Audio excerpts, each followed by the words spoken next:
आपली urban cooperative credit society limited चंद्रपूरचे chairman, नगरसेवक, गटनेता, माजी सभापती आणि शिवस्वाभिमानी बहुउद्देशीय संस्था तुकुम चंद्रपूरचे अध्यक्ष माननीय श्री सुरेश भाऊ पचारे यांना पंकज आनंदवार, सुजित पेंदोर, गौतम नागदेवते, चंद्रप्रकाश गौरकार, सचिन बोरसरे, सुरेश वनकर, निलेश भटकर, रोशन काळबांधे, कुणाल गोंडे, सौ अश्विनी भूषण बावने, सौ प्रणिता पराग मुळे यांच्याकडून वाढदिवसाच्या हार्दिक शुभेच्छा। अब चंद्रपुर में बेस्ट कीमत की कार बेचना और बेस्ट क्वालिटी की कार उपयुक्त कीमत में खरीदना हुआ एकदम आसान। Maruti, Hyundai, Tata, Honda, Renault, Toyota, Ford, Jaguar, Audi, BMW या मर्सिडीज, हर कार की बेस्ट डील के लिए एक ही विश्वसनीय नाम, बेस्ट कार डील। क्वालिटी और विश्वास का परखा हुआ नाम, best car deal, Nagpur road, Chandrapur. संपर्क करें मिस्टर उजैर खान 7276863203।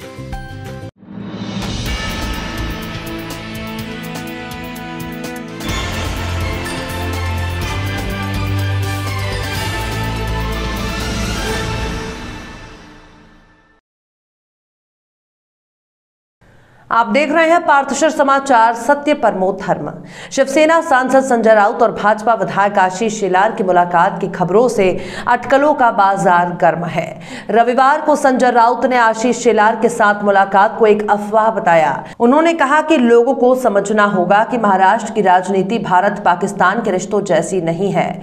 रविवार को पत्रकारों से बातचीत में राउत ने कहा कि जिन लोगों को मुझसे कष्ट होता है, ऐसे लोग मेरे बारे में अफवाह फैलाते रहते हैं। मैं शनिवार को अपने काम में व्यस्त था, मेरी शेलार से कोई मुलाकात नहीं हुई है। राउत ने कहा कि मैं शेलार से बहुत पहले एक सार्वजनिक कार्यक्रम में मिला था। उस समय हम दोनों ने सबके सामने कॉफी पी थी। राज्य में दो दलों के बीच राजनीतिक मतभेद होते हैं, लेकिन इसका मतलब ये नहीं है कि हम एक दूसरे के दुश्मन हैं। महाराष्ट्र की राजनीति भारत और पाकिस्तान के रिश्ते की तरह नहीं है कि देखते ही गोली मार दो। हमारे रिश्ते भारत पाक जैसे नहीं, बल्कि आमिर खान और किरण राव जैसे हैं। अलग हो गए मगर दोस्त रहेंगे। इससे पहले शनिवार को शेलार ने भी कहा था कि उनकी राउत के साथ बैठक नहीं हुई है। महाराष्ट्र के पूर्व गृह मंत्री और एनसीपी नेता अनिल देशमुख लगातार तीसरी बार प्रवर्तन निदेशालय के सामने पेश नहीं हुए। उनकी जगह उनके वकील इंद्रपाल सिंह बलियाड स्टेट स्थित ईडी ऑफिस पहुंचे और केंद्रीय जांच एजेंसी को देशमुख द्वारा सुप्रीम कोर्ट में दायर एप्लीकेशन के बारे में बताया और कोर्ट के फैसले का इंतजार करने का आग्रह किया। अपनी याचिका में देशमुख ने प्रवर्तन निदेशालय ईडी की ओर से उनके खिलाफ हो रही ठोस कार्रवाई पर रोक लगाने की मांग की है। शनिवार को ईडी ने देशमुख को फिर समन भेज आज सुबह 11 बजे पूछताछ के लिए हाजिर होने को कहा था। ईडी पूर्व गृह मंत्री के खिलाफ मुंबई के पूर्व कमिश्नर परमबीर सिंह द्वारा लगाए 100 करोड़ की वसूली के मामले में मनी लॉन्ड्रिंग के मामले की जांच कर रही है। देशमुख द्वारा लगातार पेशी से बचने के बाद अब ये चर्चा शुरू हो गई है कि अनिल देशमुख क्या गिरफ्तारी से बचने के लिए ये कदम उठा रहे हैं। इसी मामले में देशमुख के पीए संजीव पलांडे और पीएस कुंदन शिंदे को अरेस्ट किया था। दोनों फिलहाल केंद्रीय एजेंसी की कस्टडी में हैं। ईडी ने मंगलवार को देशमुख के बेटे ऋषिकेश देशमुख को भी समन भेजकर पूछताछ के लिए बुलाया है। सिंह ने बताया कि ईडी ने उन्हें यह भी नहीं बताया है कि उनके खिलाफ कार्रवाई किस आधार पर की जा रही है। इसके अलावा उन्होंने ईडी के सामने हाजिर नहीं होने के लिए बीमारी को भी वजह बताई है। उन्होंने कहा कि उनकी तबीयत ठीक नहीं है, इसलिए वो प्रत्यक्ष रूप से हाजिर नहीं हो पाएंगे। उन्होंने ईडी से वीडियो कॉन्फ्रेंसिंग के माध्यम से पूछताछ किए जाने का आग्रह किया था और 8 दिनों की मोहलत मांगी थी। महाराष्ट्र विधानसभा का 2 दिवसीय मानसून सत्र सोमवार को हंगामे के साथ शुरू हुआ। इससे पहले भाजपा विधायकों ने निकाय चुनावों में आरक्षण, विधानसभा अध्यक्ष के चुनाव जल्द करवाने, एमपीएससी परीक्षा के लिए समिति गठित करने, मराठा आरक्षण और किसानों के मुद्दे पर जमकर प्रदर्शन किया।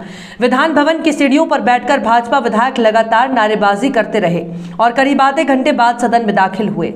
सदन में दाखिल होने के बाद भी भाजपा विधायकों की नारेबाजी जारी रही। एक मौका ऐसा भी आया जब वे कार्यकारी विधानसभा अध्यक्ष भास्कर जाधव के सामने सत्ता पक्ष के कुछ विधायकों से भिड़ गए। मामला इस कदर बढ़ा कि मौके पर मार्शल को बुलाना पड़ा। आरोप है कि इन विधायकों ने विधानसभा अध्यक्ष के साथ धक्का मुक्की भी की। इस घटना को लेकर भास्कर जाधव ने सदन में नाराजगी जताई और संसदीय कार्य मंत्री अनिल परब ने 12 भाजपा विधायकों को निलंबित करने का प्रस्ताव पेश किया। यह प्रस्ताव बहुमत से पारित हो गया और बीजेपी के 12 विधायकों को 1 साल के लिए सस्पेंड कर दिया गया।